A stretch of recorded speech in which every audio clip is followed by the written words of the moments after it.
Hajime Maste, konnichiwa. Watashi no Naimai wa Teruma Reyes Tomoshimasu. Teruma to yonde kudasai. 30 歳です. Dokushin desu. Kodomo ga imasu. Shumi wa yori desu. Shigoto wa farmers desu.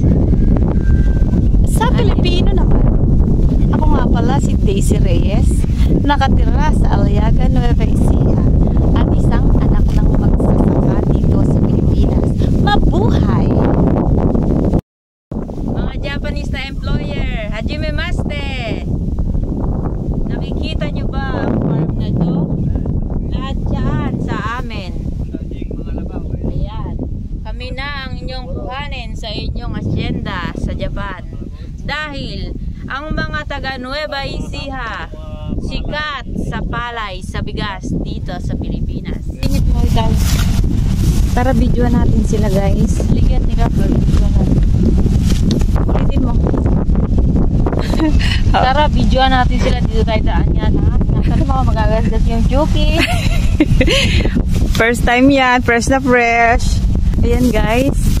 Kami ay pupunta dito sa... Ang mga ibon na yan. Diyan na tayo yayaman. Hindi ka man nakikita yung interview natin yung may-ari ng bukid na harvest. Ay, Junior, nakakailan na ba? Ayun na! Di ba nahanip yung palay mo? Hinahanip.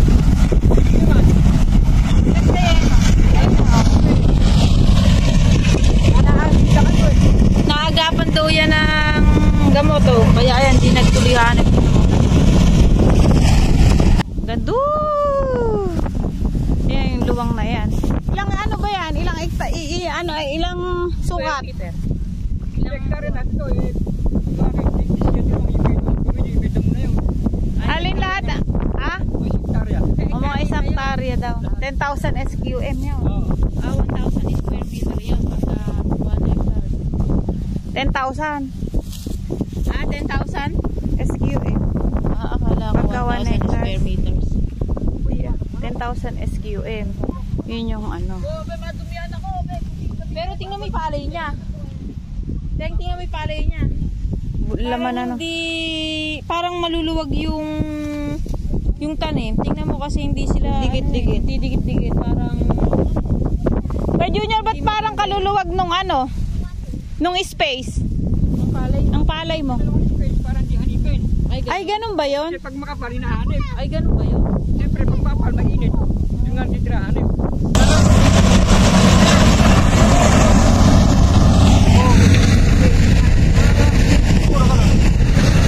Ito po yung may-ari ng bukid. Opo. Yan.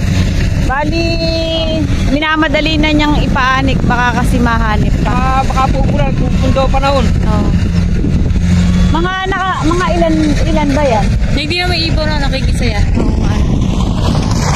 Guys, tingnan yung ibon, oh. Diyan yata yung huli.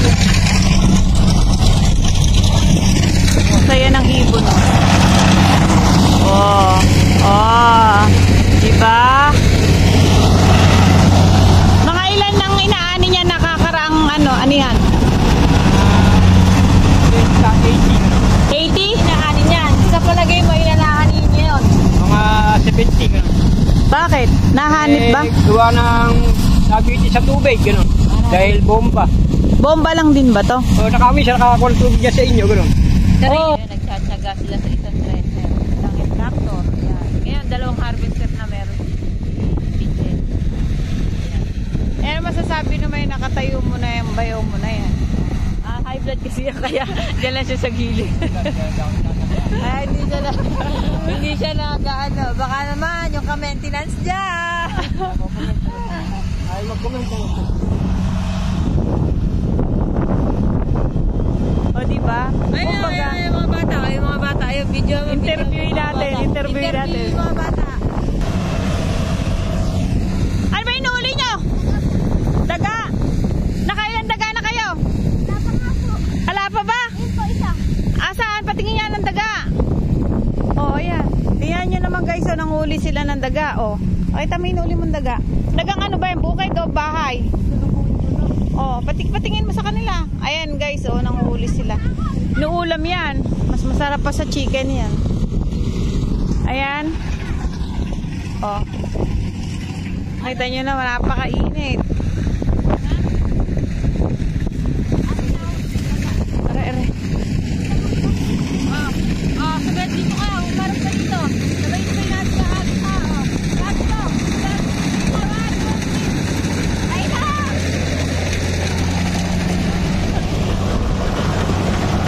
Ayan yung kapatid ko. Ayan yung kapatid ko, yung driver. Oh.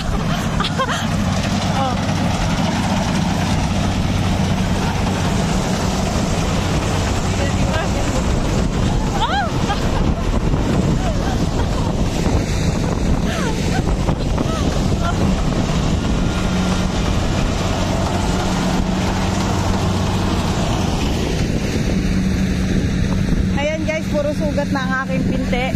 Pero okay lang. Ba't may daga ba dyan?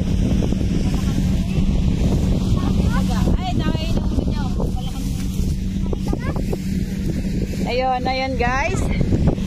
Masarap kaya sa bukid, ano? Dito tayo. Dito. Sabay-sabay natin. Oh, sabay-sabay. Oh, go. Thank you guys, kamo for watching. Oh, dali oh. Thank you guys for watching. Oh, diba? Ako yan. Ang trabaho sa Japan eh. Buti hindi kayo nabubuwal, ano? Sanay na. Balance lang, ano? Nakakailan na si Kuya Junior? Ayun, di ka bilang. Pakita.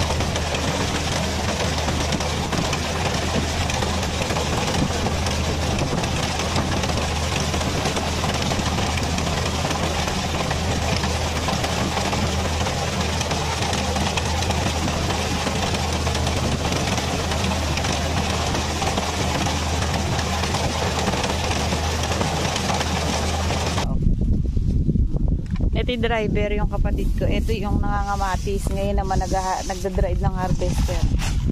Maraming racket eh. Maraming racket yan.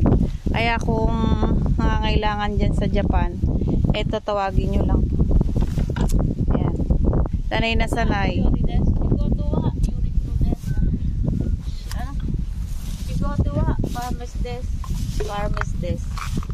Shigotowa Yurikro des. Farmers des.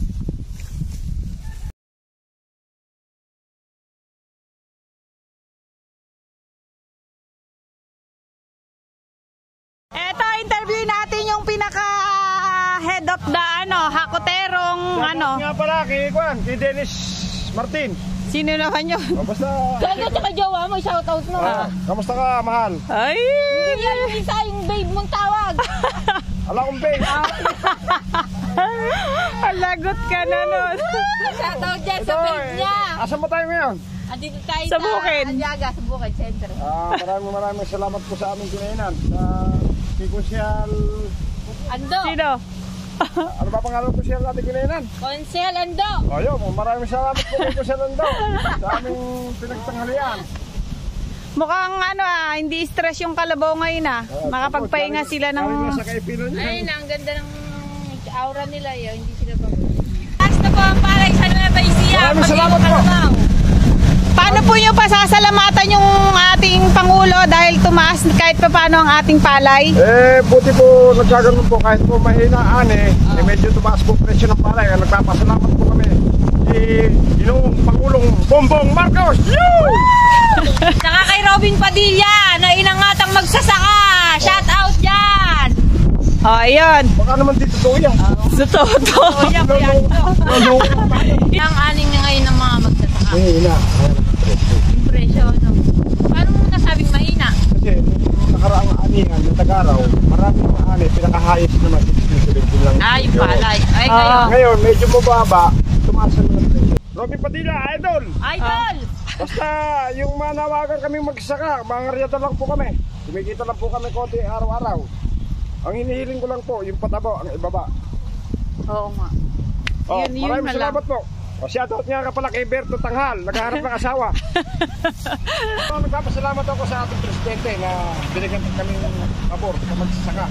At saka merong yung gobyerno na pabigay na Pabigay ng, pabigay pa. Maraming binigay si sa Pangulong Marcos sa magsasaka. Nagpapasalamat ako. Naupo. Si Marcos. Paano kung ibaba naman yung bigas? Maniniwala ba kayo? Di baling ibaba yung bigas, basta yung palay lang ay itaas. Maraming salamat po. Tama po rin yung isang nagsalita sa amin na bilang kami magsasaka. Bilangin muna ang bigas dito sa buong ating sasakupan bago tayo umangkat nang hindi nasisira yung inangkat na bigas. Tama. Kung kulang tayo ng bigas, saka tayo aangkat.